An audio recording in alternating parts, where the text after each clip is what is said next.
Welcome to Monk's Temple. Close your eyes for a moment. Not because you have to. Just because you can. Now, ask yourself a question that most people spend an entire lifetime running from. Why is it that when you finally get what you want, you almost immediately need something else? Think about it. You wait weeks for a package to arrive. The day it comes, you open the box, you feel a small rush. And then, within hours, maybe even minutes, that feeling is gone. Your attention has already drifted to the next thing you do not yet have. It is not that the thing you wanted was bad.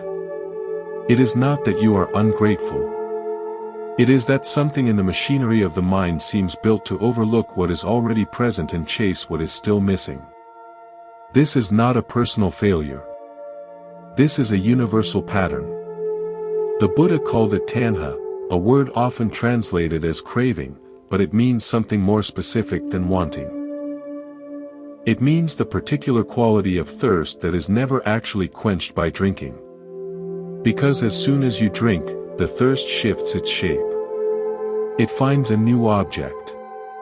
It tells you that what you really needed was a different kind of water, a bigger cup, a better view. Tonight on Monk's Temple, we are not going to try to eliminate your desires. That would be unrealistic, and frankly, the Buddha never taught that. What he taught was something much more useful. He taught that you can learn to see desire clearly enough that it no longer runs you. That you can rest in the middle of wanting without being consumed by it. That you can hold your ambitions, your longings, your fears, and still sleep deeply at the end of the day. We are going to spend the next hours together walking through the oldest and most practical teachings on the human mind that have ever been written. Not as philosophy. Not as religion. As instructions. The kind of instructions a teacher gives a student who is genuinely exhausted by their own reactivity and genuinely ready to find another way. Let us begin where the Buddha himself began. Not under the famous Bodhi tree, but earlier. In a palace. With a young man who had everything and felt nothing. Before he was the Buddha, he was a prince named Siddhartha. His father built him 3 palaces, one for each season. He surrounded him with music, dancing, beautiful gardens, and servants whose only job was to remove anything unpleasant from his line of sight. No aging. No sickness. No death. Nothing that might disturb the young prince's peace. And yet, the texts tell us, Siddhartha was not at peace. Not because something was wrong. Because something was missing. He had every object desire could ask for, and still, beneath the surface, there was a restlessness. A quiet, persistent sense that this was not it. That all this pleasure was borrowed. That the walls of the palace, no matter how beautiful, were still walls. One day, he left the palace. Not because he planned to become a spiritual teacher. He just went for a ride in his chariot. And on that ride, he saw what his father had been hiding from him. An old man, bent and trembling. A sick man, burning with fever. A corpse being carried to the cremation ground. His chariot attendant said, "This is the fate of all living beings. There is no escape." Siddhartha did not respond with despair. He responded with a question that changed the history of human thought. He said, "If this is the fate of all beings, where can I find something that does not decay? Where can I find peace that does not depend on conditions?" That question is not morbid. It is not pessimistic. It is the most practical question a human being can ask. Because everything you have built your sense of security on is changing. Your body is changing. Your relationships are changing. Your reputation, your achievements, your carefully curated identity, all of it is in motion. The Buddha was not saying this to make you sad. He was saying it to wake you up. Because if you are trying to stand on ground that is shifting, the problem is not the shifting. The problem is thinking it would hold still. The Buddha's first teaching after his awakening was about suffering. But most people misunderstand what he meant by that word. He did not mean that life is miserable. He meant that life contains a fundamental unsatisfactoriness. A gap between how things are and how we want them to be. That gap is not a mistake. It is not a sign that you have failed. It is simply the structure of a mind that grasps at things that cannot be held. Here is a story that lands this teaching in the body. A young woman came to the Buddha one afternoon. She had just lost her only child. She was carrying the body in her arms, walking from door to door, begging for medicine that would bring her son back to life. People thought she had gone mad with grief. She went to the Buddha because someone told her he was a great healer. The Buddha did not give her a lecture on impermanence. He said, "Go into the village and find a house that has never known death. Bring me a mustard seed from that house, and I will help you." The woman walked through the entire village. Every door she knocked on, someone had lost a parent, a child, a spouse. By the end of the day, she understood. She buried her child. And she returned to the Buddha not with a mustard seed, but with a quiet mind. That story is not about grief. It is about the illusion that your suffering is unique. The Buddha was not dismissing her pain. He was showing her that pain is universal. And when you see that, something shifts. You stop feeling singled out by your difficulties. You stop asking, "Why me?" and start asking, "What is this?" That small shift in questioning is the beginning of wisdom. The Buddha also taught something called the two arrows. The first arrow is the unavoidable pain of life. Physical discomfort, loss, illness, aging. The first arrow lands. It hurts. This is not optional. The second arrow is what you shoot at yourself in response to the first. The story you tell about why this should not be happening. The replaying of the conversation. The rehearsal of the future disaster. The shame about feeling the pain in the first place. The first arrow is a bee sting. The second arrow is you stabbing yourself for an hour because you are upset that you got stung. Most of the suffering you carry into your bed at night is not the first arrow. The first arrow landed hours ago. What is keeping you awake is the second arrow. The mind that will not release the story. The body that is still bracing for a threat that has already passed. Here is a teaching from the forests of Thailand that makes this distinction real. An old monk was sitting with his students when a young man came storming into the clearing. He had been insulted in the village. His face was red. His voice was shaking. He demanded that the monk teach him how to get revenge. The monk listened calmly. Then he said, "I will teach you, but first, I need you to do something. Go back to the village and bring me the insult. Not the person who spoke it. The insult itself. Carry it here in your hands so I can see it." The young man hesitated. "I cannot carry a word. A word has no weight." The monk nodded. "If a word has no weight, why are you bent over as if you are carrying stones?" The young man stood there. Something in his face changed. He had been carrying nothing. But he had been carrying it all the way up the mountain. That is the second arrow. Invisible, weightless, and heavier than any stone. Tonight, before you try to fall asleep, you might ask yourself a simple question. What am I still carrying that was never mine to carry? The answer will not come as a thought. It will come as a release in the body.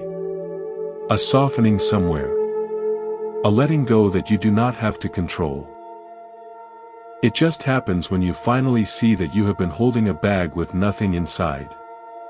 A Greek king once sat with a Buddhist monk named Nagasena. The king was sharp, educated, and deeply skeptical. He had been raised on Aristotle and Plato, and he did not believe in anything that could not be argued into submission. He asked Nagasena a question that had been bothering him. If there is no permanent self, the king said, if what you call a person is just a collection of changing parts, then who is acting? Who is making decisions? Who is responsible for anything? Nagasena did not answer with a philosophical argument. He pointed to a river. Watch it, he said. Does the river plan its route? Does it consult a map? Does it have a committee meeting before deciding how to go around a boulder? The king laughed. Of course not. The river just flows. Exactly, said Nagasena. The river has no fixed self. It has no central office making decisions. And yet, it never fails to reach the sea. It adjusts to every obstacle. It finds the path of least resistance. It slows in the valley and quickens in the gorge. It is entirely intentional, entirely directional, and entirely without a self that needs to claim credit for any of it. This is one of the most liberating teachings in Buddhism. You do not need a solid, permanent, unchanging identity to live a wise and good life. In fact, the solid identity is the problem. The moment you say, I am this kind of person, you have built a wall. And walls are fine until the river needs to go around something. Then the wall becomes a prison. The Buddha taught that what we call a self is actually 5 processes. The body, sensations, perceptions, mental formations, and consciousness. These 5 are constantly changing, constantly interacting. There is no CEO behind them. There is just the river flowing. The freedom comes not from finding a permanent self, but from realizing you never needed one. Here is a story about a monk who learned this lesson in a very uncomfortable way. A young monk named Jean was known for his discipline. He woke earlier than anyone else. He sat longer than anyone else. He followed every rule with precision. The other monks respected him, but they also found him difficult. He corrected them constantly. He had an opinion about everything. He was, in his own mind, a serious practitioner, and he needed everyone to know it. One day, his teacher called him into the room.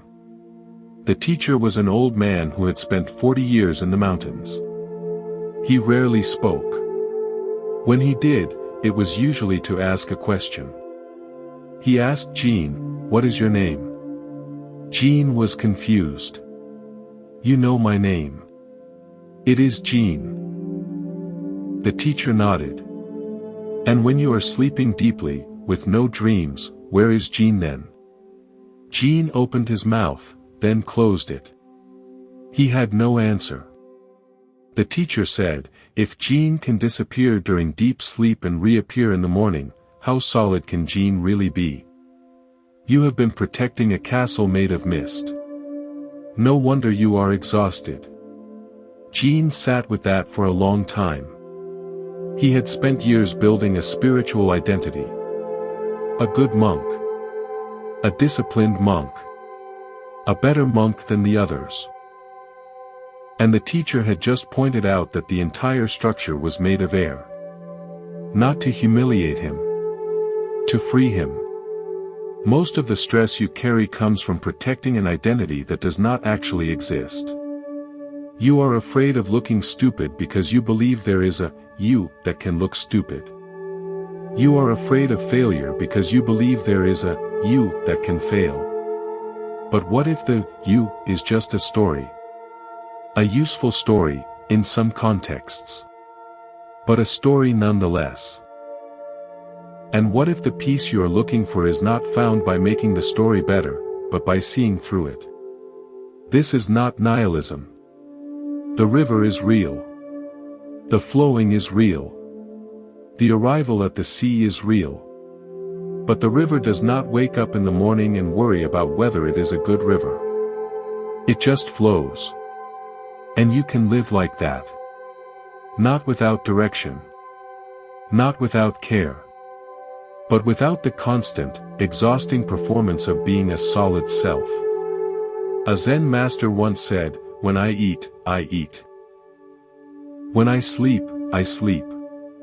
People asked him, what is the difference between that and what ordinary people do? He said, ordinary people eat while thinking of 100 other things. They sleep while worrying about tomorrow. When I eat, there is only eating. When I sleep, there is only sleeping. That is the river. Present. Complete. Not because it has achieved anything, but because it has stopped trying to be anything other than what it already is. There is a quality of attention that changes everything. It is not concentration. It is not effort. It is something closer to curiosity.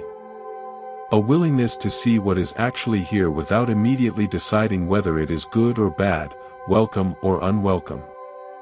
The Buddha called this sati. Mindfulness. But that word has been so overused that it has lost its meaning. Mindfulness is not thinking positive thoughts. It is not relaxing. It is the simple, radical act of paying attention to your actual experience without adding a story to it. Here is a story about a monk who learned this in a garden. Brother Haming had tended the monastery garden for 20 years. Every morning, before the sun rose, he walked through the rows with a small oil lamp and a pointed stick. He was not pulling weeds. He was looking for what was about to become a weed. The tiny green thread barely visible in the soil. The seed that had arrived on yesterday's wind and had just begun to send out a root. At this stage, the future weed could be removed with a single gentle scrape. No effort. No disturbance to the plants around it. If he waited a week, it would have roots tangled with the vegetables. If he waited a month, it would own the row. A young monk named Faxian was assigned to help. He watched the old man's pre-dawn routine with polite confusion. Finally, he asked, "Why do you walk the garden every single day? Would it not be more efficient to weed once a week?" Haming crouched down and pointed at the soil. "Look here. Do you see anything?" Faxian looked. He saw nothing but dark earth. Haming took his pointed stick and scraped the surface gently. 3 pale green threads, no larger than a thumbnail, appeared. "These arrived 2 days ago," he said. "By your weekly schedule, they would be 5 times this size before you touched them. By the end of the month, they would own this row." Then he looked at Faxian.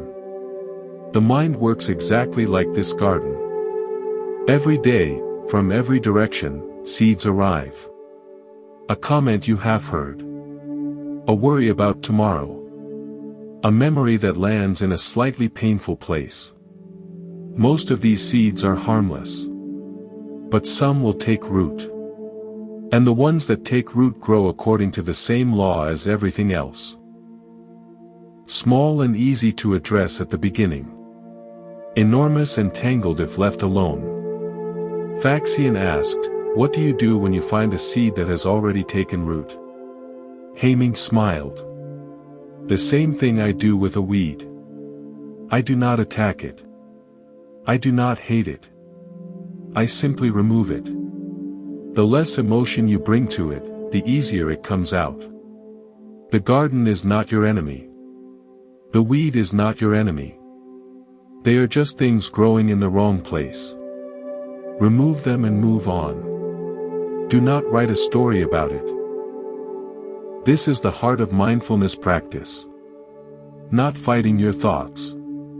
Not suppressing them. just seeing them early enough that they do not become a jungle. The moment you notice a worrying thought, you have already done the most important thing. You have caught it while it is still small. You do not need to analyze it. You do not need to argue with it. You just need to stop watering it. Most people do the opposite. They notice an anxious thought, and then they pour their full attention into it. They examine it from every angle. They imagine worst-case scenarios. They replay past failures. By the time they are done, the tiny seed has become a tree. And they wonder why they feel so heavy.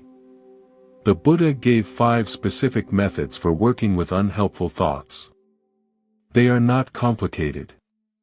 They are just tools. The first is redirecting your attention. When a thought arrives that you do not want to feed, simply look at something else. The breath. A sound in the room. The feeling of your hands resting. You are not running from the thought. You are just choosing not to give it your energy. The second is examining the consequences. Ask yourself honestly, where does this thought lead? The thought of revenge might feel satisfying for a moment, but where does it actually take you? Into a spiral of anger. Into sleeplessness. Into conversations you will regret. Seeing this clearly often dissolves the thought without any effort. The third is deliberate non-attention. This is not suppression. Suppression is pushing a thought away. Non-attention is simply not picking it up. Imagine a weed in the garden. If you do not water it, it does not grow. It just sits there. Eventually, it dries out. The same is true of thoughts. They need your attention to survive.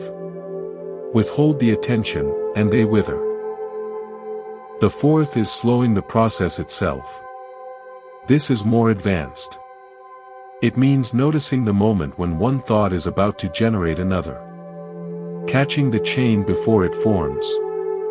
The way you might notice your hand reaching for a cookie and decide to pause. That pause is the whole practice.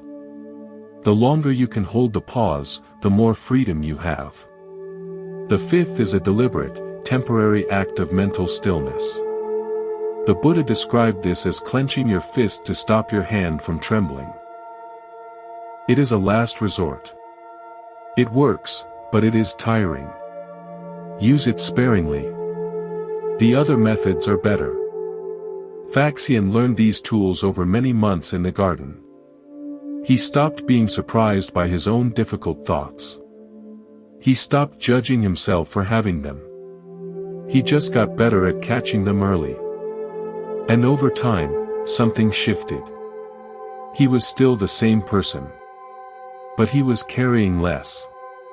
Much less. That is the promise of mindfulness. Not a mind without thoughts. A mind that is not owned by its thoughts. Human beings often search for purpose as if it were a distant destination. We imagine meaning as something hidden somewhere far ahead in life, waiting to be discovered after the right success, the right recognition, or the right circumstances finally arrive. But purpose is rarely found that way.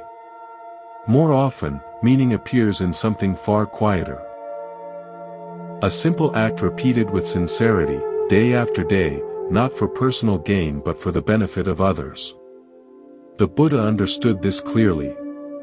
When he first sent his disciples out into the world, he gave them a remarkably simple instruction: go out for the well-being of many, for the happiness of many, with compassion for the world. This instruction was not poetry.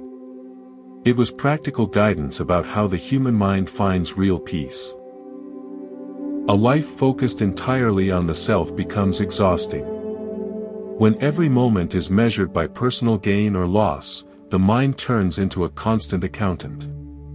It calculates endlessly: what did I gain today? What did I lose? Am I ahead or behind? Am I succeeding or failing? And because life does not follow our personal accounting system, the mind often ends up disappointed. But when a person discovers something worth serving beyond themselves, something changes. The mind finds a different kind of stability. Instead of measuring every day by what it received, it begins to measure life by what it offered. Let me tell you a story.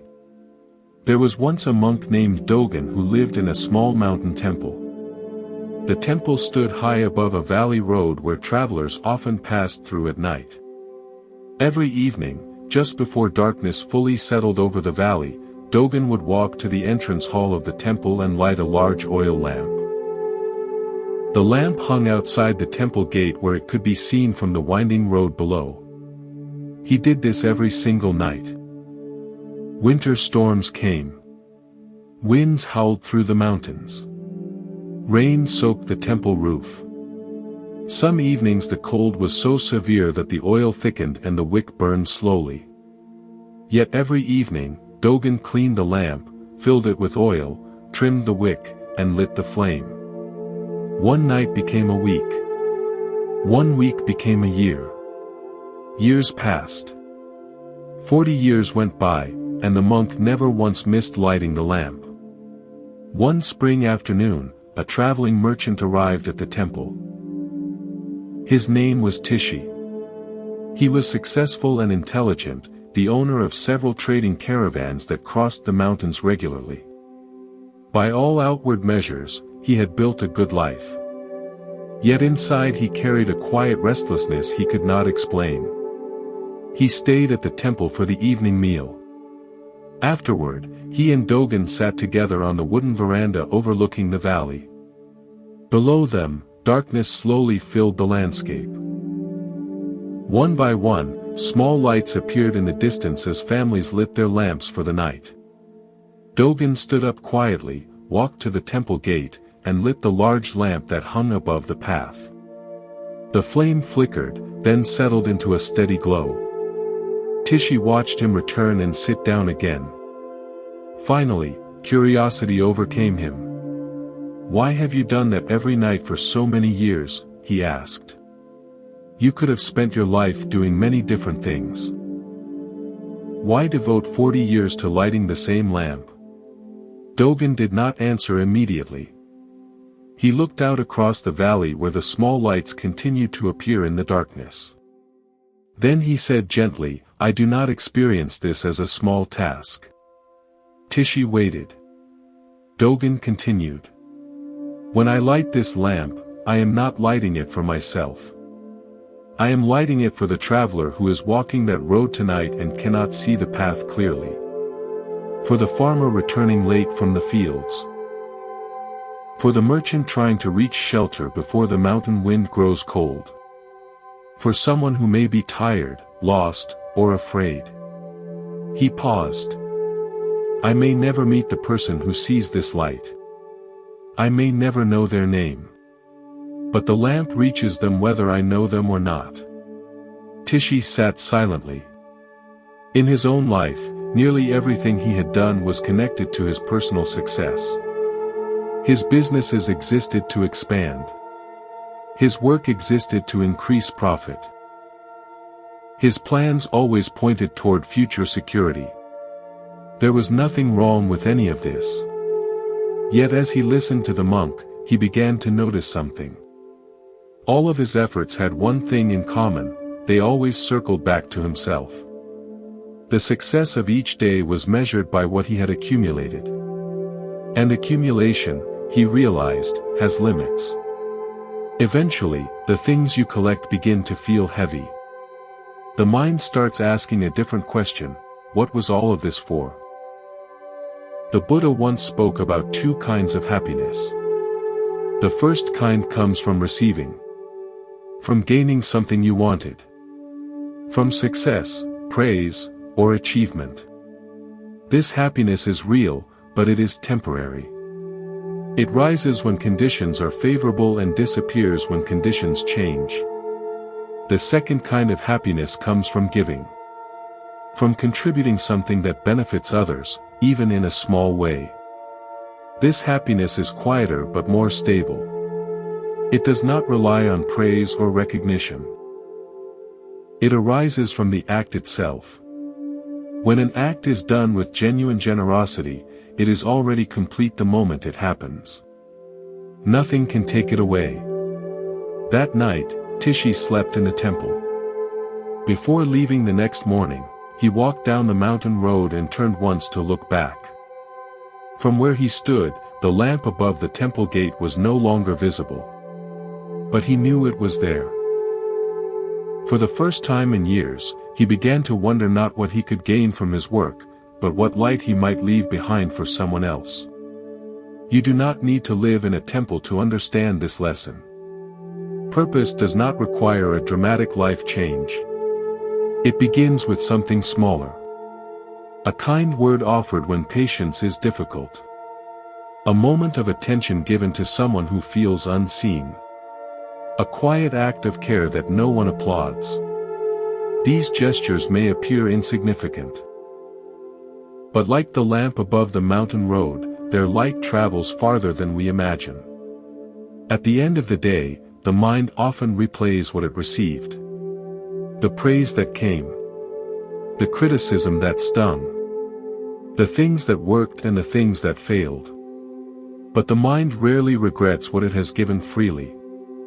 That is the quiet secret of service. When your life includes even one simple act done regularly for the benefit of others, something changes in the heart. The endless question of whether your life matters begins to fade. Because you already know the answer. The lamp is lit.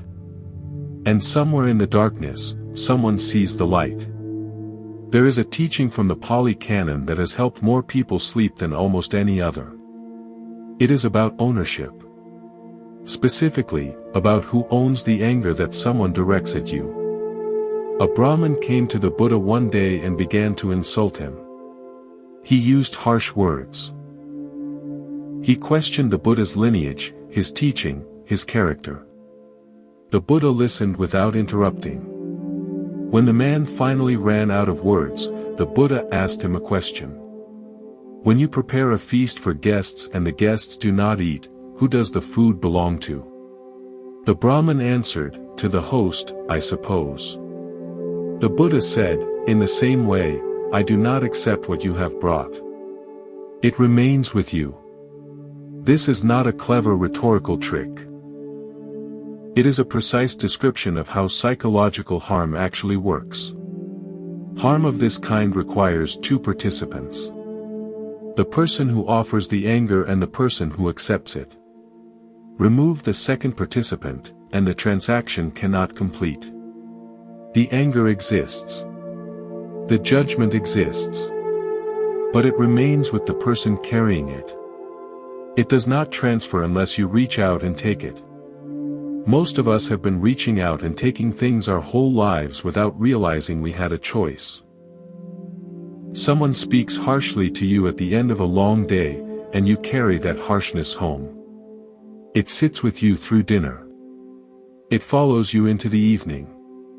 You replay the moment in bed, adjusting it, responding differently in your mind, feeling the sting of it again with each pass. By midnight, you have carried it for 8 hours. The person who offered it has almost certainly forgotten it. The Buddha identified this as the fourth of the 5 mental states that most reliably prevent sleep. Not the original upset. The restlessness that follows from continuing to hold it long after the moment has ended. Here is a story that makes this teaching real. A monk named Juan was shopping in a crowded marketplace. He moved slowly, deliberately, examining each item before making a purchase. A vendor snapped at him for taking too long. Juan thanked her genuinely and moved on. A second vendor made a loud performance of his irritation. Who do you monks think you are? If you cannot afford good rice, buy the cheap kind and stop wasting my time. Juan finished his examination, paid the exact amount, and continued through the market.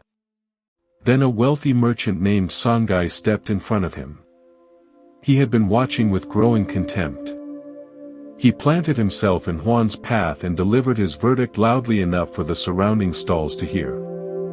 You are arrogant. You shave your head and wear those robes and think it makes you better than the rest of us. You are nothing but a beggar pretending to be holy. The market went quiet. Everyone waited for the monk to break. Huan finished placing the last of his purchases in his bag. Then he straightened, turned to face Songhai, and met his eyes with an expression that contained no anger and no performance of calm. Just clarity. Thank you for sharing your thoughts, he said. I hope the rest of your day brings you genuine happiness. Songhai stared at him. That is all you have to say? You are not angry. Huan tilted his head slightly. What would I defend myself against? You have offered me something. I have chosen not to take it. Tell me, if you bring a gift to someone and they do not accept it, who does the gift belong to? Songhai answered without thinking. To the person who brought it. Yes, said Huan. Your anger and your judgment are yours. I did not take them from you.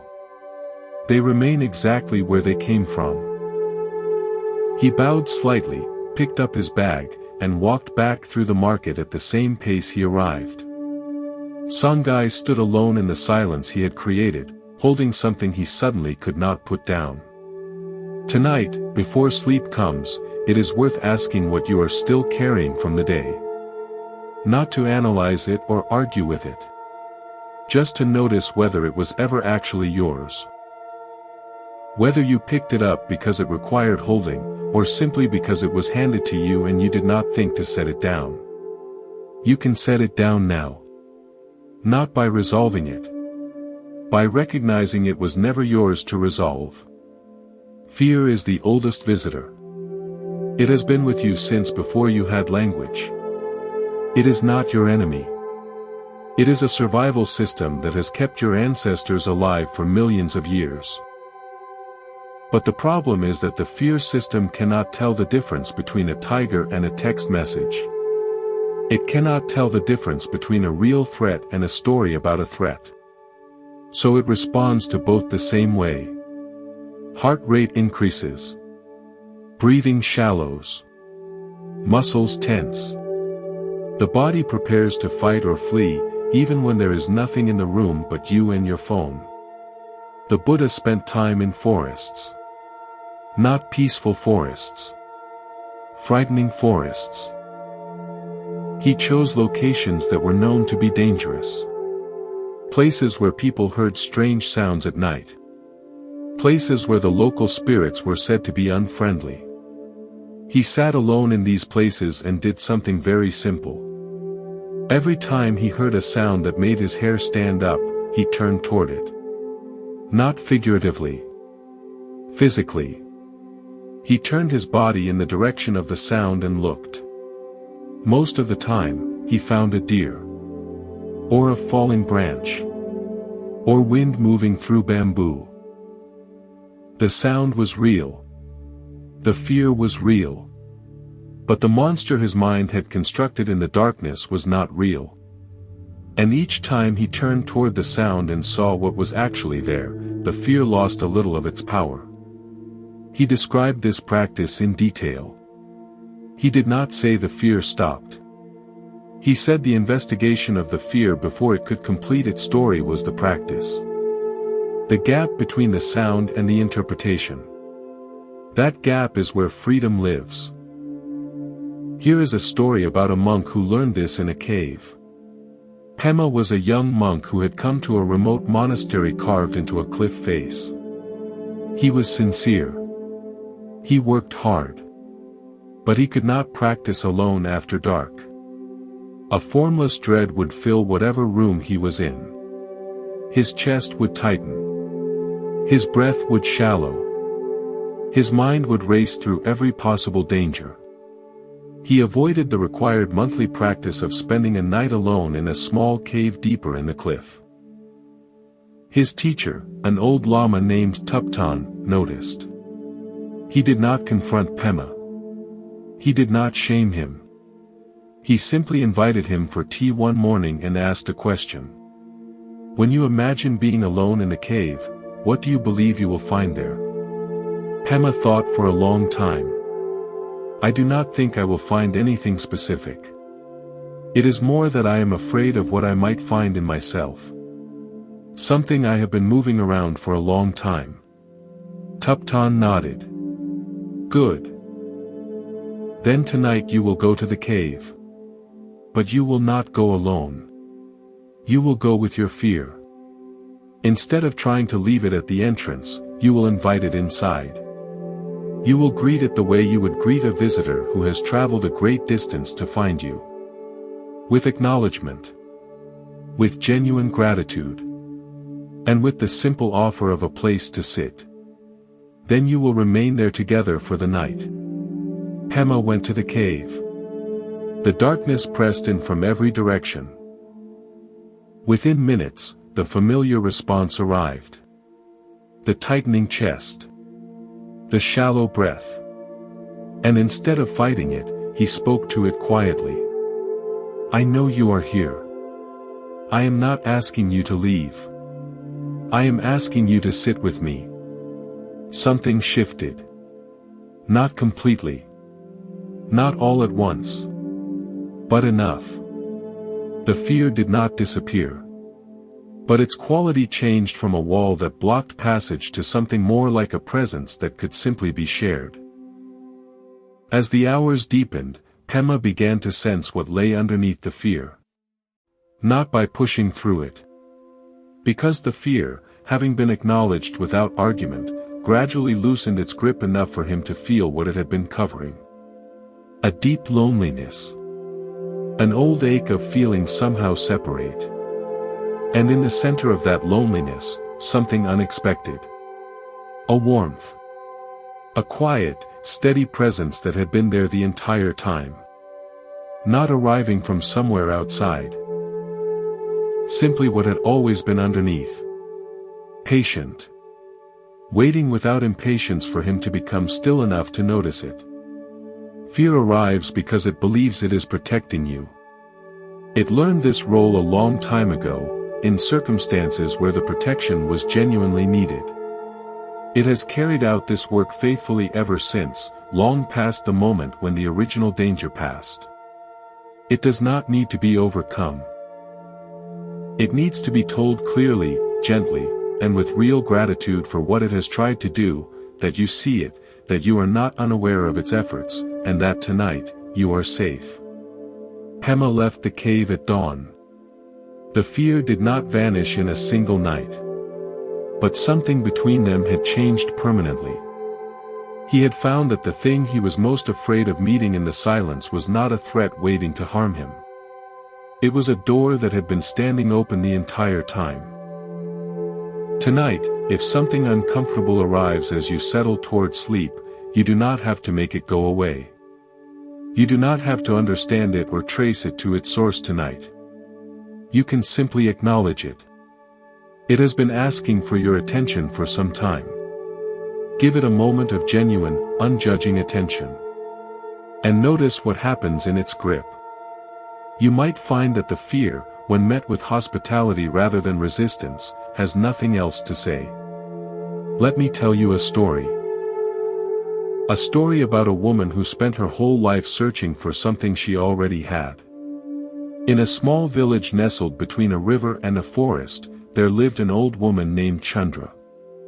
She was poor by any measure. Her hut had a roof of dried palm leaves that leaked when the rains came. Her clothes were patched in a dozen places. She ate the same simple meal of rice and vegetables every day, grateful when she had enough, hungry when she did not. Chandra had not always been poor.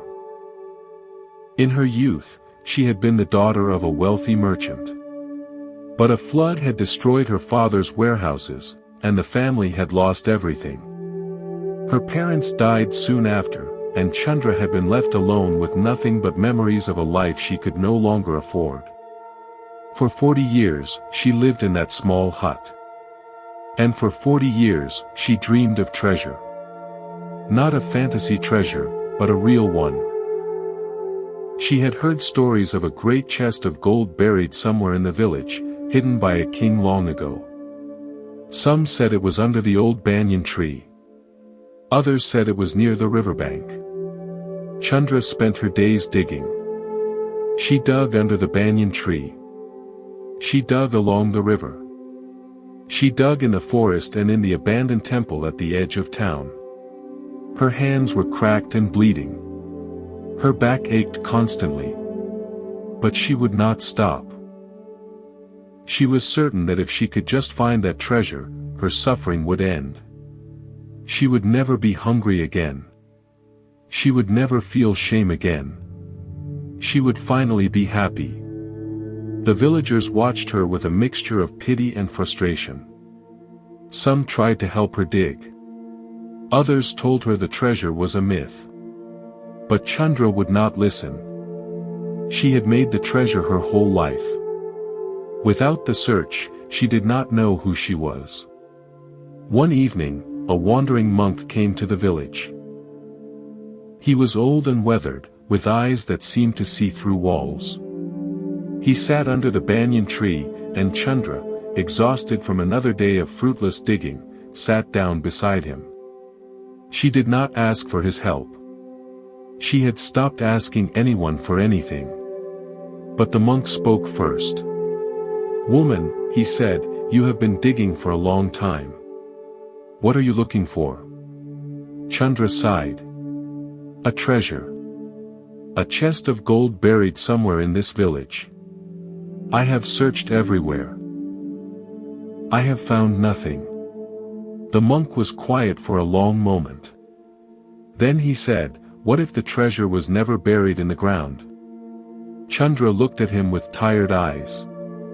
"What do you mean?" The monk pointed to her hut, visible through the trees. "That hut. How long have you lived there?" 40 years, said Chandra. "And in those 40 years, have you ever dug beneath your own floor?" Chandra stared at him. The thought had never occurred to her.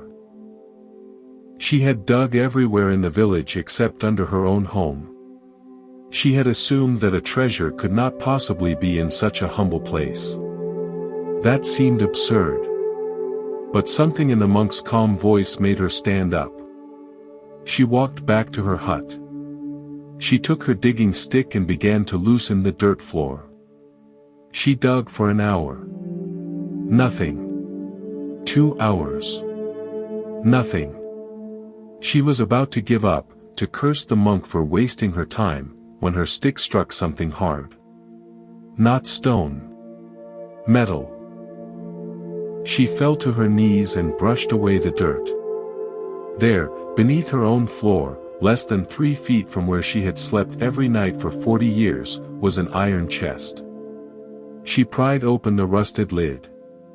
Inside, gleaming in the fading light, were gold coins. More than she had ever imagined. Chandra sat back on her heels and wept. Not tears of joy, exactly. Tears of recognition. She had spent 40 years searching everywhere else. She had traveled every path, dug every hole, exhausted every possibility. And all along, the treasure had been right beneath her. She had been sleeping on top of it. Eating her meager meals on top of it. Living her life of poverty on top of it. The only thing missing was the simple act of looking down. The next morning, she went to find the monk. But he had already left the village. She never saw him again.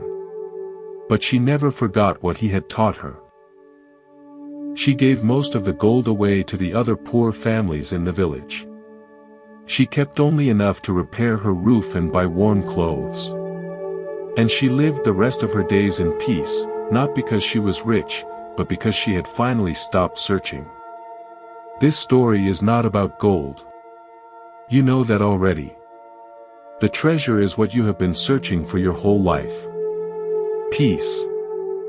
Freedom from suffering. A sense of okayness that does not depend on circumstances. And you have been searching for it everywhere. In relationships. In achievements. In possessions. In the approval of others. You have traveled far and dug deep. And all along, the treasure has been right beneath you. Not beneath your physical feet, but beneath your thoughts. Beneath the stories. Beneath the endless wanting and fearing. It is your own awareness. The simple, open presence that is reading these words right now. That has been here all along. You have just never thought to look down. So here is the question the monk would ask you, if he were sitting beside you today. Not what do you need to find, but what have you been ignoring that has always been here? The treasure is not somewhere else. It is where you are. It always has been. We have spent a great deal of time discussing suffering. The second arrow. Craving. The stories we tell. The trap of grasping. But the Buddha did not only teach about the problem. He also taught about the solution. Not as a distant promise, but as a living path. A path with specific landmarks, specific qualities of mind that lead out of suffering and toward freedom. These qualities are called the 7 factors of awakening. And the beautiful thing about them is that they are not magical or mysterious. They are natural capacities of the human mind. Capacities that may be dormant, but can be cultivated. Like seeds waiting for water and sunlight. Let me walk you through them, one by one, not as a list to memorize, but as a map to recognize in your own experience. The first factor is mindfulness. We have spoken about this already. Mindfulness is the ability to be present, to see what is arising without running away or grabbing on. It is the foundation upon which everything else rests. Without mindfulness, the other factors cannot grow, because you would not even know they were needed. The second factor is investigation. This is the quality of curiosity. Not the restless curiosity of the distracted mind, but the gentle, penetrating interest that asks, "What is this?" When pain arises, investigation looks at it directly. Where is it in the body? Does it have a shape? Does it change? Investigation turns toward experience instead of turning away. The third factor is energy. Not the frantic energy of trying to fix or escape. This is a steadier energy. The energy of persistence. The willingness to sit with discomfort, to stay present when everything in you wants to run. It is the energy of a mother watching over a sleeping child. Alert. Patient. Unwavering. The fourth factor is joy. This one surprises people. They think Buddhist practice is all about seriousness and suffering. But joy is essential. Not the loud, excited joy of getting what you want. A quieter joy. The joy of being alive. The joy of a still mind. The joy that arises naturally when you stop struggling. This joy is like a cool spring in the middle of a hot day. It refreshes the heart and makes the path sustainable. The fifth factor is tranquility. This is the calm that comes when the mind settles. When the racing thoughts slow down. When the body relaxes. Tranquility is not drowsiness. It is alert stillness. Like the surface of a deep lake on a windless morning.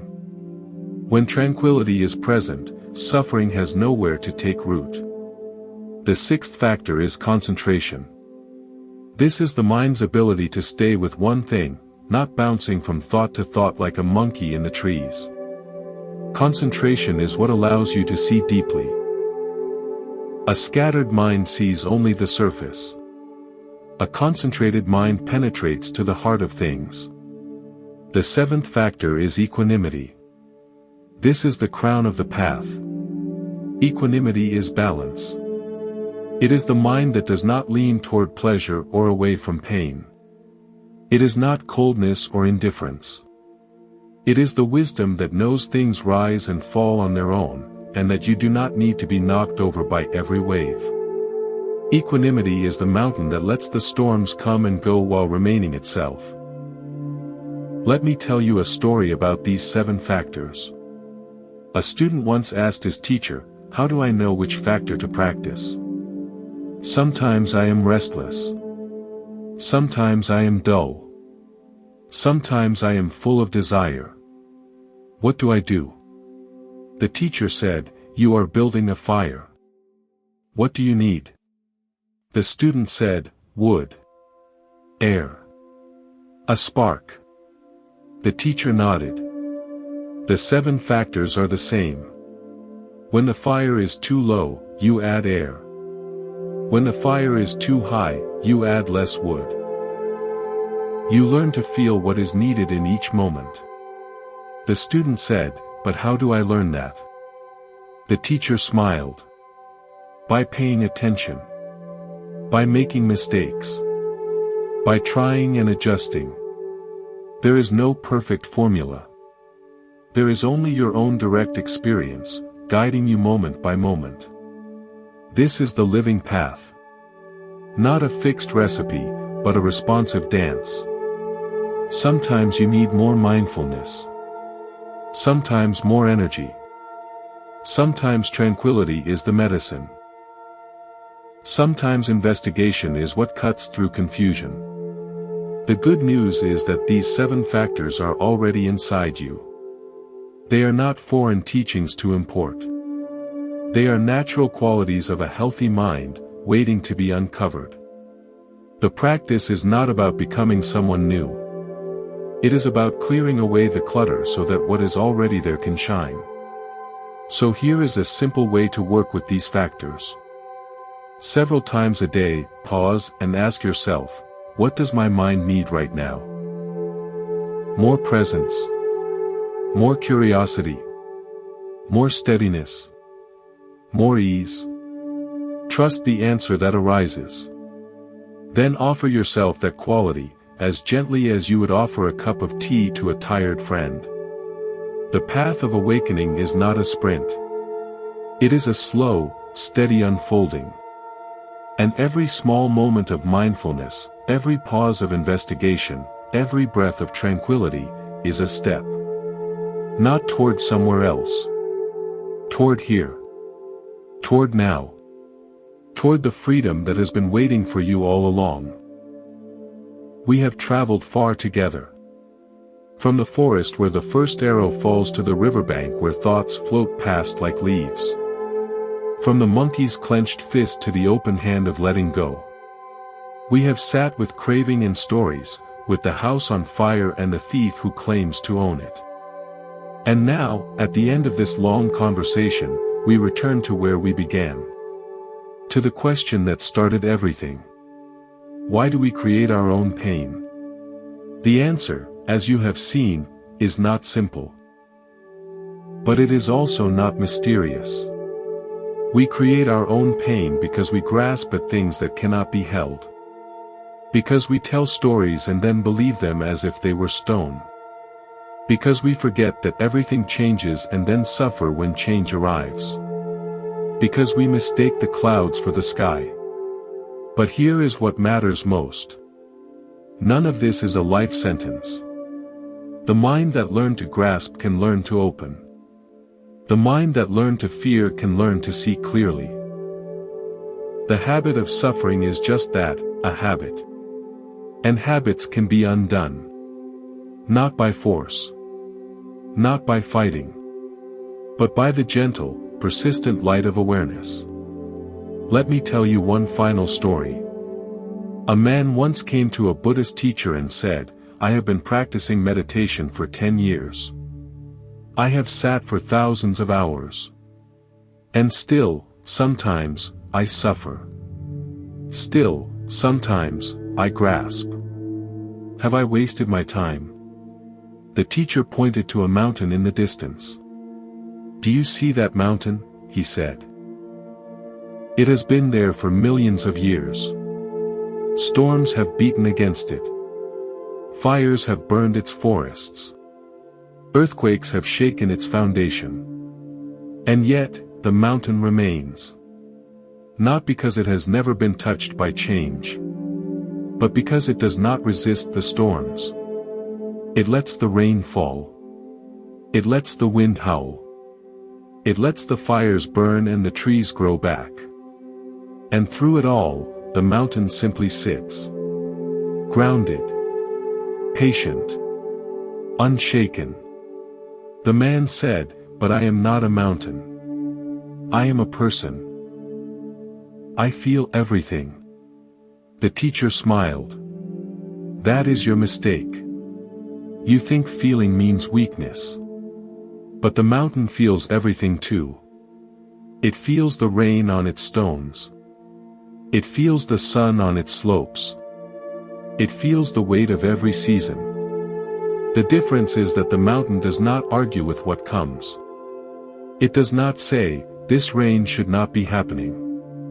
It does not say, 'I was happier in the summer.' It simply receives all of it. And in that receiving, it remains whole. This is the teaching. You do not have to become a mountain. You already are one. Beneath the thoughts, beneath the stories, beneath the endless chatter of wanting and fearing, there is something that does not waver. It is not a thing you can point to. It is not a feeling or an idea. It is the simple, open presence that knows you are reading these words right now. That knows you are breathing. That knows the pain and the joy as they pass through. That presence is what remains when you stop fighting. When you stop trying to arrange the world to your liking. When you stop demanding that life be different than it is. So what is the practical takeaway? What can you actually do, starting tomorrow morning? You can practice pausing. Just one pause. Just one breath between the stimulus and your reaction. In that pause, you can ask yourself, am I shooting a second arrow right now? And if I am, can I put the bow down? You will forget to do this. Most of the time, you will forget. That is fine. The forgetting is part of the practice. Every time you remember, you strengthen the muscle of awareness. Every time you catch yourself in the middle of a story and choose to come back to this breath, this body, this moment, you are carving a new pathway in the mind. A pathway that leads away from unnecessary suffering and towards something simpler. Something quieter. Something that was always there, waiting for you to notice it. The Buddha said that just as a great storm cannot move a mountain, so too praise and blame, pleasure and pain, gain and loss, cannot disturb the mind that is free. That freedom is not somewhere else. It is not after one more retreat, one more book, one more insight. It is here, in the space between your thoughts. In the breath you are breathing right now. So take a breath. Feel the air.